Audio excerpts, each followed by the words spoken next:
Hello friends, welcome to my YouTube channel. Today we are going to unbox Honda NSX Acura and swap the wheels by changing old-fashioned wheels to new looking alloy wheels with rubber. It's with two sizes of wheels, smaller in front and larger size in back. This is the way we can remove the existing wheels and fix.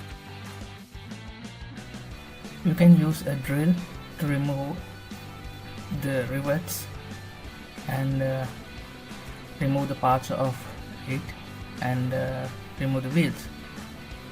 After fixing the wheels, you can re-rivet or you can glue the parts and fix it like this. Stay with the video, you can see how we can fix the new wheels.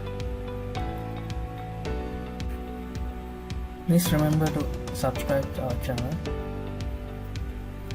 and you can see other types of videos as well. So many videos in our channel.